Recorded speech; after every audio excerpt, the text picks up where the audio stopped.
Hello everyone, welcome back to our channel. तो आज की इस वीडियो में हम अम्ब्रेला प्लाजो की कटिंग एंड स्टिचिंग करना सीखेंगे स्टेप बाय स्टेप। और ये अम्ब्रेला प्लाजो हम लाइनिंग वाला बना रहे हैं। तो देखिए, इस तरह से हमने ये जॉर्जेट की फैब्रिक लिया है। तो ये हमारी जॉर्जेट की फैब्रिक है और ये हमारी 2 मीटर फैब्रिक है। 2 मीटर फैब्रिक में हम अम्ब्रेला प्लाजो की कटिंग एंड स्टिचिंग करना सीखेंगे। तो इस तरह से हमने जॉर्जेट का फैब्रिक लिया है और इसके लिए हमने ये लाइनिंग लिया है। लाइनिंग को भी हमने 2 मीटर लिया है। तो चलिए हम इसकी कटिंग स्टार्ट करते हैं। तो कटिंग हम पहले इसको मैन फैब्रिक में कटेंगे। अम्ब्रेला प्लाजो की कटिंग अब जब भी लाइनिंग वाला करेंगे तो हमने मैन फैब्रिक में पहले इसकी कटिंग करनी होती है। तो देखिए, फैब्रिक को हमें डबल फोल्ड में रख लेनी है। तो इस तरह से हमने इसे डबल फोल्ड में रखा है और एक कोने से उठाते हुए इसे हमने ट्रायंगल शेप बना लेनी है। तो यहाँ से देखिए, हमने एक कोने डबल फोल्ड करने के बाद एक कोने से उठाकर इसे हमने ट्रायंगल शेप में रख लेनी है और इसे हम अच्छे से सेट कर लेंगे। तो इस तरह से हमने अच्छे से सेट करके इसके साइड में पिन लगा देंगे ताकि हमारा कपड़ा इधर उधर ना खिसके। अब हम इसकी मार्किंग करेंगे। तो हम अपनी हिप की मार्किंग करेंगे। तो जितनी भी हिप है उसके हम 4 पार्ट करेंगे। तो देखिए, हमारी हिप यहाँ से देखिए, हमारी हिप 36 इंच है और प्लस उसमें 4 इंच हम लूजिंग ऐड करेंगे। तो ये हो जाएगा 40 इंच और 40 इंच को हम 4 पार्ट से डिवाइड करेंगे तो 10 इंच आएगी।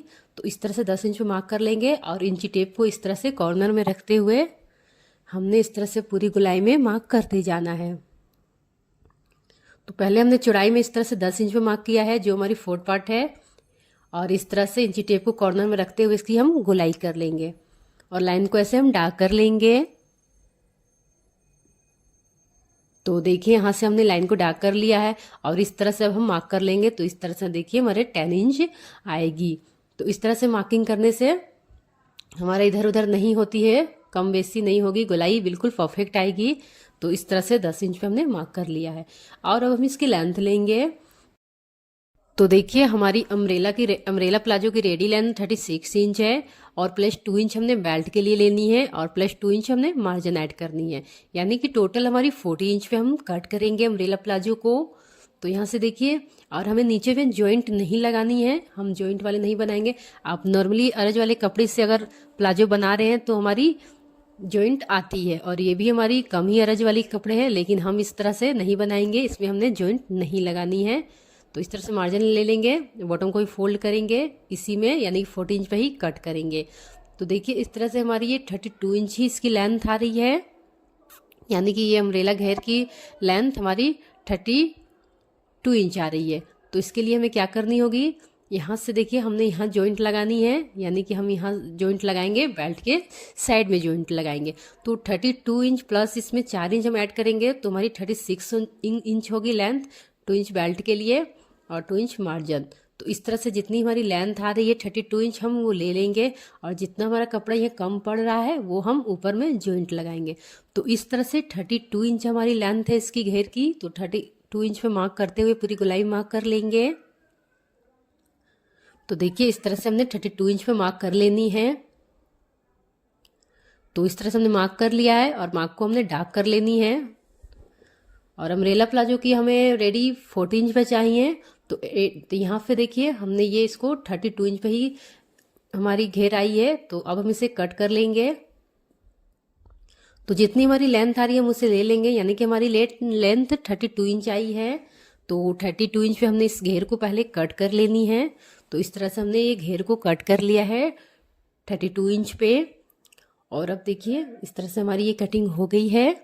और यहाँ से देखिए, जब भी हम प्लाजो की कटिंग करते हैं तो हमारी घेर ऊपर नीचे हो जाती है। तो इस तरह से एक बार फोल्ड करके इसकी हम कटिंग कर लेंगे तो आपको इस तरह से प्रॉब्लम नहीं आएगी, यानी कि आपकी प्लाजो ऊपर नीचे कम या ज़्यादा नहीं होगी, बिल्कुल बराबर गोलाई में ही रहेगी। तो इस तरह से जब भी हम अम्ब्रेला प्लाजो कटिंग करेंगे इसे फोल्ड करके इसको इस अच्छे से हम कट कर लेंगे, जो कम या ज़्यादा हो इसे बराबर कर लेंगे। अब यहाँ पे देखिए, हमारी जो जॉइंट है हम नीचे नहीं लगा रहे हैं, जॉइंट को हमने यहाँ लगा रहे हैं, यानी कि जितना कपड़ा हमारा कम पड़ रहा है वो हम जॉइंट यहाँ लगाएंगे।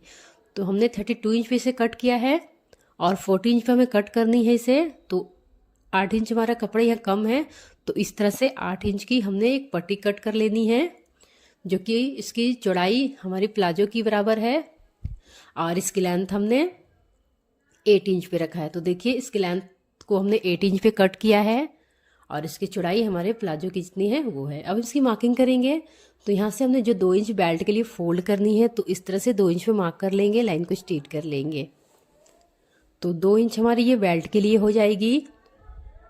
और हम इसकी आसन की मार्किंग करेंगे तो आसन हमने 14 इंच पे मार्क करनी है, क्योंकि अगर आप नॉर्मल साइज की प्लाजो बना रहे हैं तो आपको आसन 14 इंच पे ही मार्क करनी है, 13 से 14 इंच पे। अगर आप हेवी साइज की बनाएंगे तो आपको 15 से 16 इंच पे मार्क करनी है। और यहाँ से हाफ इंच हमारी दबेगी, जॉइंट होगी तो हाफ इंच एक्स्ट्रा ले लेंगे, यानी कि 14.5 इंच पे मार्क कर लेंगे। तो आसन हम 14 इंच पे ही कट कर लेंगे और यहाँ से क्रोच 1.5 इंच पे मार्क करेंगे और लाइन को इस तरह से तिरछा करके जॉइंट कर लेंगे। और यहाँ पे देखिए क्रोच में हमने शेप दे देनी है, तो इस तरह से क्रोच में हमने शेप दे देंगे। तो देखिए इस तरह से हमने मार्किंग कर लिया है और अब इसकी कटिंग कर लेंगे। नॉर्मल प्लाजो में आप 14 इंच ही यहाँ पे क्रोच रखेंगे। तो अब हम इसे ओपन करेंगे। तो देखिए इस तरह से हमने इसे ओपन कर लिया है और ये हमारी देखिए दोनों साइड की आसन है। यहाँ से हमारी ये फैब्रिक बंद है तो इसे हम ओपन कर लेंगे, यानी कि इसे कट करके अलग कर लेंगे। अब इसकी आसन में सिलाई लगाएंगे, दोनों सीधी साइड अंदर की होनी चाहिए, यानी कि हम रॉन्ग साइड में फैब्रिक को लेकर इसकी आसन में सिलाई लगानी है। तो इस तरह से हम सिलाई लगा लेंगे।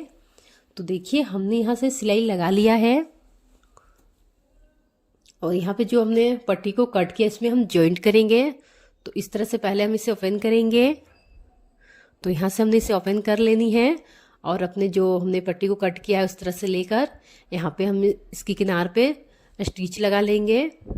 तो इस तरह से स्टिच लगाने के बाद हम इसमें जॉइंट कर लेंगे। तो इस तरह से हमारी लेंथ कंप्लीट हो जाएगी। तो देखिए हमने स्टिच कर लिया है और यहाँ से देखिए हमने बॉटम को भी फोल्ड कर दिया है जो मार्जिन लिया था, और इस तरह से इसकी हमने सेंटर में इस तरह से क्रोच को मिलाते हुए अब स्टिच लगानी है। तो इस तरह से इसके सेंटर में भी हमने स्टिच लगा लेनी है, दोनों ही क्रोच को अच्छे से मिलाते हुए इसमें हमने स्टिच लगानी है। तो देखिए हमने स्टिच लगा लिया है। अब हम इसकी लाइनिंग की कटिंग करेंगे। तो देखिए लाइनिंग वाले फैब्रिक को हमने डबल फोल्ड में रखा है, अब हम इसे 4 फोल्ड में कर लेंगे। तो फैब्रिक को हमने 4 फोल्ड में कर लिया है लाइनिंग वाले फैब्रिक को, और इसे हमने अच्छे से सेट कर लेनी है। और यहाँ पे देखिए लाइनिंग की कटिंग हम जितना जो हमने मेन फैब्रिक में कट किया बिल्कुल वही मार्किंग से हमने लाइनिंग को भी कट करनी है। तो सेम मार्किंग से हमने इसकी भी कटिंग कर लेनी है। तो यहाँ से देखिए हमने इसको हम यहाँ पे हमारी ओपन साइड है और ये हमारी फोल्डेड साइड है। तो फोल्डेड साइड की ओर से हम इसकी मार्किंग करेंगे। तो यहाँ पे देखिए हमने हिप हमारी 36 इंच थी और 4 इंच हमने लूजिंग ऐड किया था तो 40 इंच। तो 40 को 4 पार्ट से यहाँ पे हम डिवाइड करेंगे तो 10 इंच। तो 10 इंच पे हमने मार्क कर लेनी है और इस तरह से हमने बेल्ट के लिए 2 इंच मार्क करनी है। और फिर हमने आसन की मार्किंग करेंगे।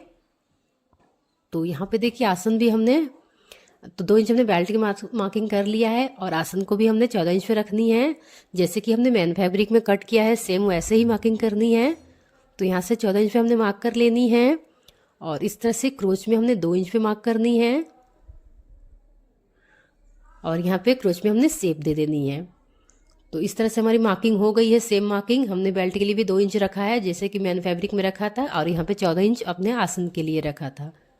और यहाँ पे देखिए बॉटम में जितनी भी हमारी घेर आएगी हम ले लेंगे, क्योंकि हमारी लाइनिंग वाली फैब्रिक है तो जितनी भी घेर आएगी, क्योंकि हमारी मेन फैब्रिक में भी घेर है। और इस तरह से देखिए लेग शेपनर से हम इसे शेप दे देंगे। और आपके पास लेग शेपनर नहीं है तो आप ऐसे भी शेप कर सकते हैं। और यहाँ पे हम लेंथ लेंगे तो लेंथ हमने 39 इंच पे रखनी है, जो कि मेन फैब्रिक में हमने 14 इंच पे रखा था। इसमें 1 इंच कम करेंगे क्योंकि ये लाइनिंग वाली फैब्रिक है। तो देखिए इस तरह से 2 इंच बेल्ट के लिए और 36 इंच लेंथ और 1 इंच मार्जिन ऐड करके हमने इसकी कटिंग कर लेनी है। तो और इसकी हमने जो मार्किंग है पे मार्क किया है उसकी भी हम कटिंग कर लेंगे।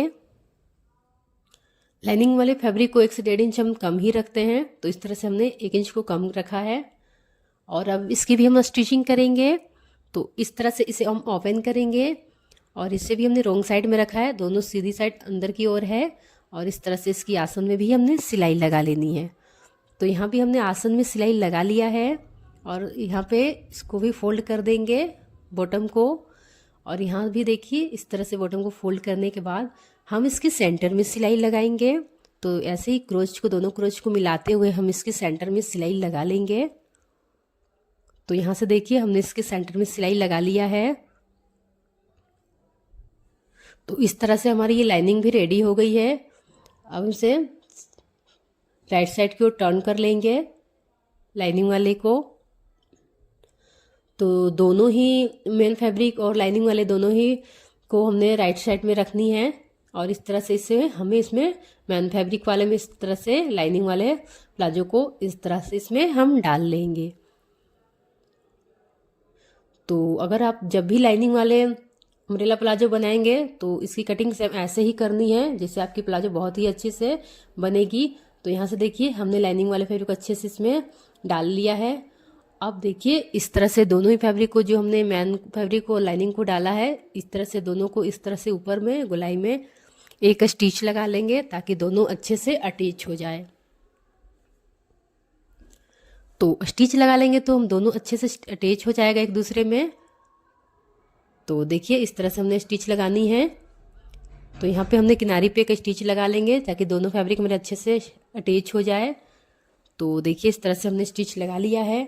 और अब जो हमने 2 इंच बेल्ट के लिए लिया था उसे हम फोल्ड करेंगे।